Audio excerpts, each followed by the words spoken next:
भारत आज दुनिया का सक्षम देश बन चुका है।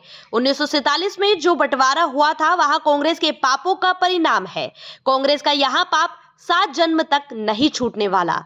यह बात इंदौर में आयोजित तिरंगा यात्रा के दौरान मुख्यमंत्री मोहन यादव के द्वारा कही गई है। उन्होंने कहा है कि आज भारत एक सक्षम देश बन चुका है। सेना के सम्मान में पूरे देश में तिरंगा यात्रा का आयोजन किया जा रहा है, लेकिन ऐसे में कांग्रेस छाती पीट रही है।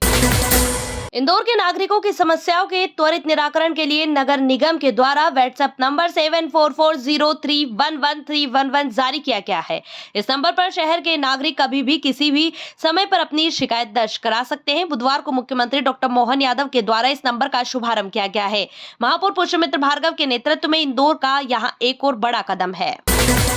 पत्रकार सागर चौकसी पर हुए हमले के बाद इंदौर के पत्रकारों का एक दल इंदौर पुलिस कमिश्नर संतोष कुमार सिंह से मिला और असामाजिक तत्वों के खिलाफ कड़ी कार्यवाही की मांग की गई है। इंदौर जिले में उपनगरीय बसों के संचालकों के द्वारा भारी मनमानी की जा रही है। बसों में यात्रा करने वाले नागरिक आए दिन विभिन्न समस्याओं से ग्रसित हो रहे हैं, लेकिन पुलिस और प्रशासन इनकी मनमानियां पर जरा भी अंकुश नहीं लगा पा रही है। ग्राहकों की परेशानियां दूर करने के उद्देश्य से बुधवार को अखिल भारतीय ग्राहक पंचायत की इंदौर महानगर शाखा के द्वारा आरटीओ, जिला प्रशासन, संभाग आयुक्त और पुलिस कमिश्नर कार्यालय सहित विभिन्न अधिकारियों को ज्ञापन भेंट कर नागरिकों की समस्याओं के समाधान की मांग की गई है। लव जिहाद सहित अन्य गंभीर मामलों के आरोप में लंबे समय से फरार कांग्रेस पार्षद अनवर कादरी उर्फ अनवर डकैत की गिरफ्तारी की मांग को लेकर एक बार फिर महापौर पुष्यमित्र भार्गव ने पुलिस प्रशासन से बात की है। इसके साथ ही उन्होंने संकेत दिया है कि अनवर कादरी के अवैध साम्राज्य की पूरी जानकारी नगर निगम के द्वारा जुटाई जा रही है और जल्द ही अवैध निर्माण पर बुलडोजर की कार्यवाही की जाएगी। इसके साथ ही पार्षद अनवर कादरी की पार्षदी समाप्त करने का प्रस्ताव भी निगम परिषद सम्मेलन में रखा जाएगा। महापौर ने कहा है कि पार्षद कादरी के खिलाफ सबूत जुटाकर सख्त से सख्त कार्यवाही पुलिस प्रशासन को करनी चाहिए, ताकि यहां संदेश जाए कि अपराध और राजनीति का गठजोड़ नहीं है। इंदौर के मालवा मिल से पाटनीपुरा मार्ग पर बना रहे निर्माणाधीन ब्रिज पर पिछले दिनों हुए दर्दनाक हादसे के बाद निगम कमिश्नर शिवम वर्मा ने दिखाई गंभीरता। जांच रिपोर्ट के बाद इंजीनियर और ठेकेदारों पर गिरिगाज सहायक यंत्री खुमेश्वरी को किया गया निलंबित। सब इंजीनियर सिद्धांत मेहता की सेवाएं करी गई समाप्त। ठेकेदार पर ठोका 3 लाख का जुर्माना। कार्यपाली नियंत्रित के साथ आयुक्त को जारी किया गया कारण बताओ नोटिस।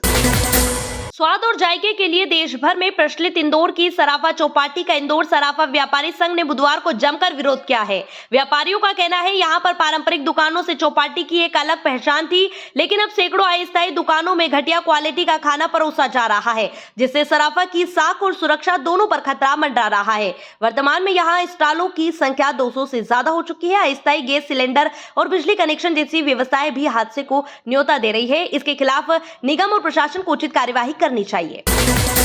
स्वच्छता का सिरमौर इंदौर नगर निगम अब एक और नया अभियान शुरू करने जा रहा है। इंदौर में अब किसी भी मृत पशु को टेजिंग ग्राउंड में दफनाने की बजाय सम्मानजनक तरीके से उसका अंतिम संस्कार किया जाएगा। निगम कमिश्नर शिवम वर्मा ने बताया है कि इससे निकलने वाली राख का उपयोग खाद बनाने में होगा।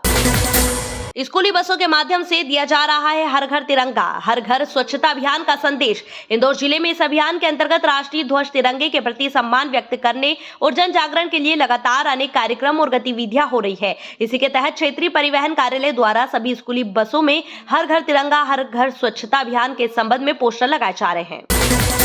एशिया पैरा केनो चैंपियनशिप में मेडल जीतकर विश्व की पहली पैराप्लेजिक महिला का खिताब जीतने वाली इंदौर की दिव्यांग बेटी पूजा गर्ग ने अब तक अनेक इतिहास रचे हैं। इसी के तहत पूजा ने 4500 किलोमीटर की बाइक यात्रा कर अत्यधिक दुर्गम माने जाने वाले ऐतिहासिक स्थल नाथुला के पास तिरंगा फहराकर एक और बड़ी उपलब्धि अपने नाम कर ली है। नाथुला दर्रा समुद्र तल से लगभग 14,000 से भी अधिक ऊंचाई पर भारत चीन सीमा के बीच सिक्किम क्षेत्र में स्थित है।